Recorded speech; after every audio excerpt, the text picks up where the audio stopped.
I can confirm I can hear you and see your screen. You're good to go. Super, thank you. All right. Well, I hope everyone's ready to go. You have me for an hour, so hopefully you got coffee or something to keep you going. I'll try to keep it as exciting as I can here, talking about data science and AI. As Don mentioned, I'm the Director of Advanced Analytics for LPA. So that means I have responsibility for everything data science and AI. And I've been implementing these kinds of solutions for over 15 years at this point, including as a client like yourselves. So let's get this started talking about your AI journey and how you can kick that off.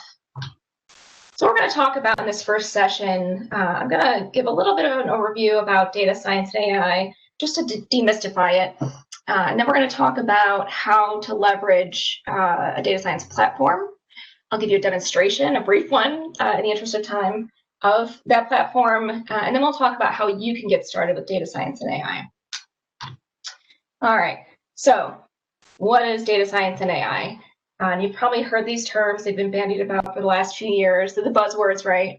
And everyone wants to get into it, but what does it really mean? So let's actually break down 3 of the terms that you've probably heard a lot: data science, machine learning, and AI. So data science, I love this graphic. I borrowed it from the Simply Learn folks. Essentially, if you start at the bottom of the screen in the 6 o'clock position there, you have an analyst, right, who is asking questions or being asked some questions from the business. So why are all these happens? That's actually really key. You know, what Rich and Brendan showed you, that's kind of the rear view, what has happened. You know, we might be looking to project, but oftentimes the business might ask, why are these things happening? Can we dig in? So the first part of the process here is actually acquiring data, right? So we need to be pointing back to some kind of data to answer these questions. A lot of what a data scientist does is data preparation. So data cleansing, transformation of data. You know, it's like an 80-20 rule. You're doing 80% data preparation, 20% everything else in terms of modeling and sharing out results. You might do some exploratory analysis. So digging into some of the data structures, the relationships between data elements. And you might also be building out some features. It's called feature selection. So you might be taking historical data and building out lots and lots of new fields as inputs that you're going to use in the next step, which is data modeling.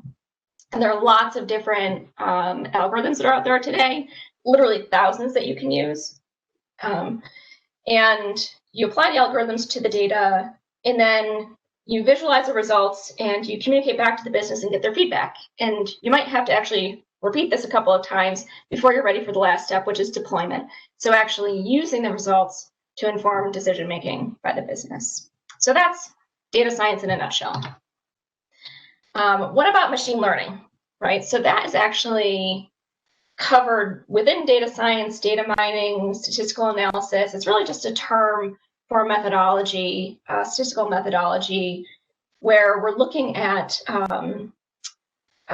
different algorithms like neural networks, unsupervised learning, that it does it on its own. You don't need to necessarily tell it what to do.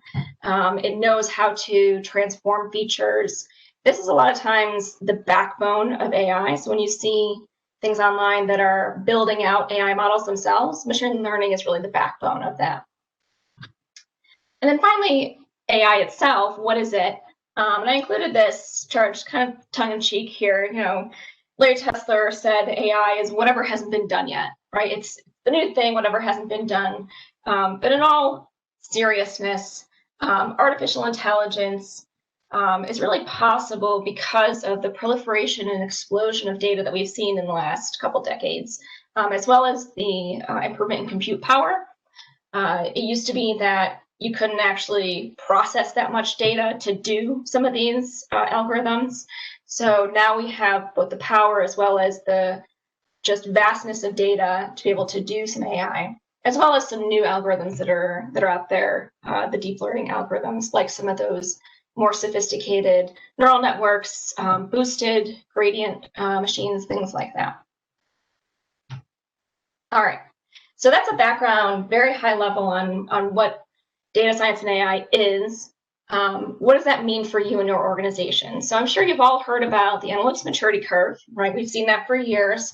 But what about a data science and AI readiness curve? And in this case, we call it a ladder. And it'll look somewhat familiar, right? So the bottom rungs of the ladder are all about your data collection. So get your ducks in a row, get access to some data, and let's organize it then. Once you organize it, we're ready to do some deeper analysis. And when I talk about analysis, that's more of the machine learning, and then we get to the infusion of AI, where we're maybe automating some of those processes and letting the AI run for us. So think about your organization and where you are on this ladder. I suspect a lot of folks are probably solid on the collect and organize piece. They've done probably a lot of BI analysis, and you might be at a point where you're ready to extend that analysis beyond to something that's maybe forward-looking, a projection into the future, and bake in some smarts, especially today. It's challenging times, and we're all looking for ways to improve efficiencies in how we're using our data and doing analysis. All right, so what does this mean from a technology standpoint? So how would you actually go about doing data science? And there are lots of different options out there on the market. What I'm going to walk you through is what you should be looking for if you're interested in pursuing data science from a technology standpoint. And then I'll walk you through a demo with one example. So things to look out for. And the way I broke this down was really about people, process, and technology, and data's at the core. This goes back to data mining methodology, statistical analysis. Data is always at the center of what we do. And we need to think about the people who are going to be using the technology, right? So you need something that's accessible. You need something that's providing collaboration. I've been an analyst on an island where I'm the only person doing this kind of work. But inevitably, you end up onboarding other folks, or you might be on a team that's really large. And having a platform that allows collaboration is really key. You don't want folks out there just proliferating models and data sets without any kind of governance and process around it, and a mechanism for them to share their assets. So that's really important.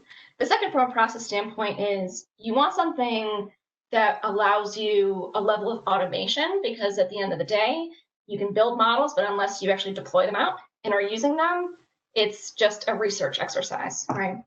And operationalization is a key piece of that. So having a platform in place that allows you not just to build the model, but then also to deploy it out in a fashion that, whether it's batch or real time, that can integrate with your systems.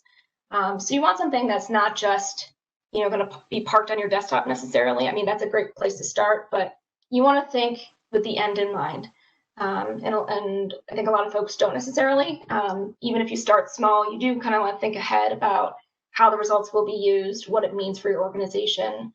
So when you're shopping around for a platform, think about deployment.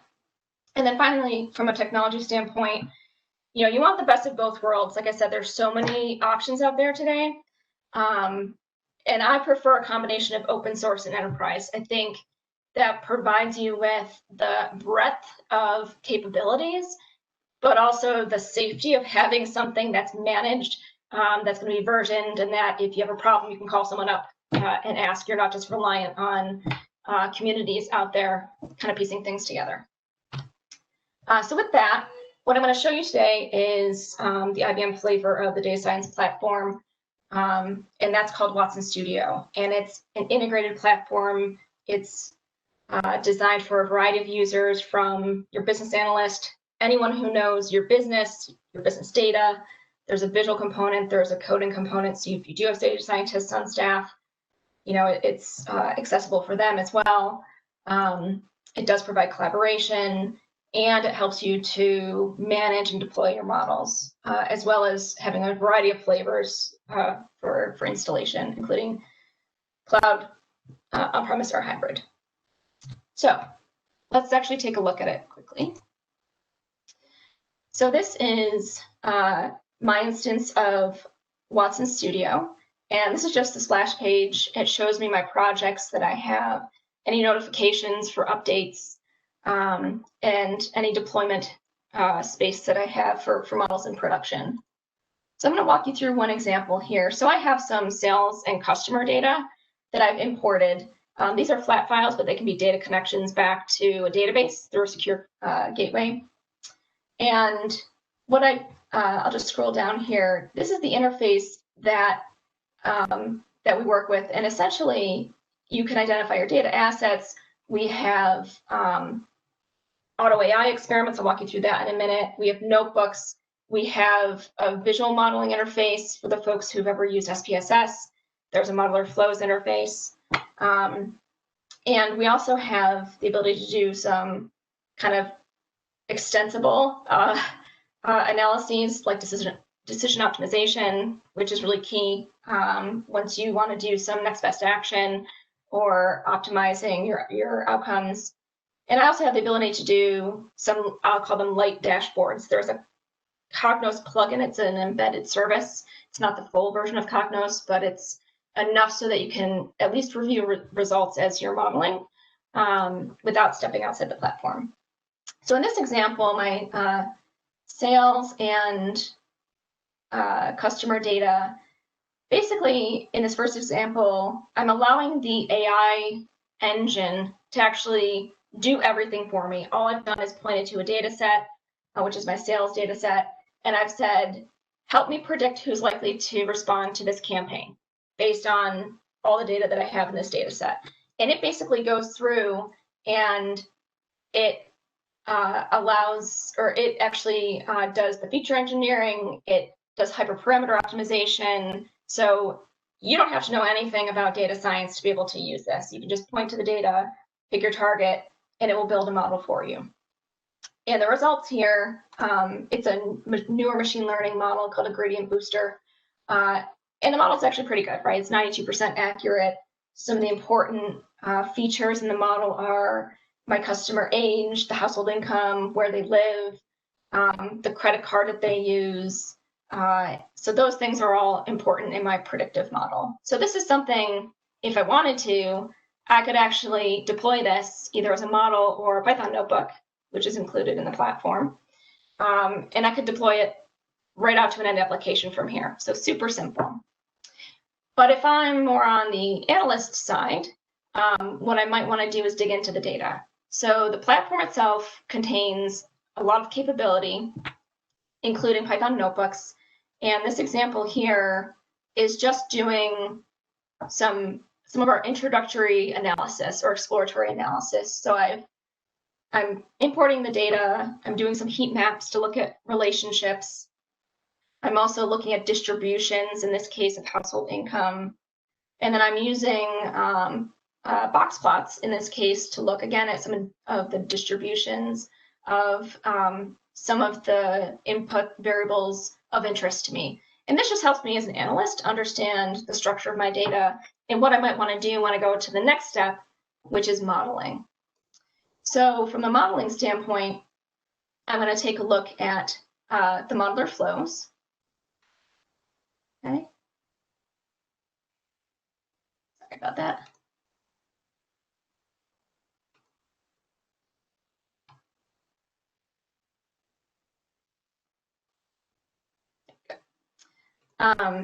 And essentially what I have, I built out 3 different models. The first one is a segmentation model. Let me understand folks who actually are responding to campaigns.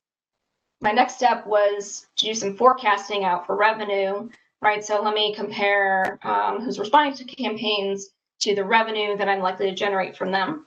And then the final one here is actually predicting out actual profit. So if I can identify, in this case, I'm actually looking at a subset, what were my products that were not profitable. And in the visual interface, you'll see here, it's very simple. You've got a lot of options on the left-hand side that we don't have time for today to dig into, and I'd be happy to walk this through with anyone who's interested. But you'll see that it's a very kind of intuitive interface, very visual.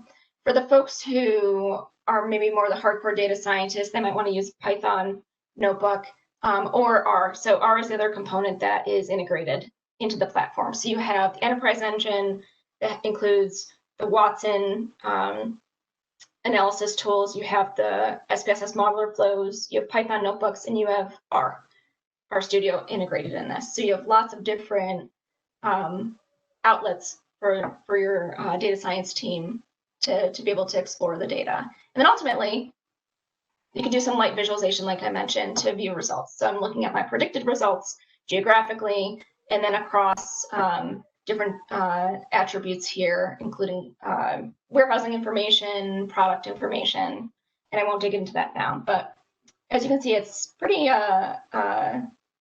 all-encompassing data science platform. So with that, I'm going to jump back to our deck. And David, I think I'm on time here. So if there are any, actually, before we get to questions, one last slide, if you don't mind. So if you're thinking about how to get started with data science and AI, we have a process that we recommend. The first thing is to determine your readiness. So if you think about the maturity curve or the AI ladder, where are you? Are you ready to do this? We want to identify a target business problem or a use case that we can test. We want to align your internal folks who might participate as well as your data. And then start off with a proof point. We call it a proof of technology to test out the data science platform and capabilities, and start small, right? So so you can experience some success. So with that, I'm going to see if there are any questions. David? Sure. So one of the questions, Liz, is, do I need a data scientist on staff to even start this journey? I mean, is it necessary to have data scientists before I even get started? Yeah, I know we hear this all the time, right? And the reality is, no, you don't. I think I showed a few things. The auto AI is one component that anybody literally could do as long as you have a data set. The visualing interface is also something that folks can pick up. We work with clients all the time, training them on how to use the modeling interface. And, if you do have a data scientist on staff, of course, there's capabilities there, but you don't have to have one. And frankly, most of the clients that we have don't have quote, data scientists. They have folks who understand the data and the business, and they enable them on the technology, and that's enough to get started.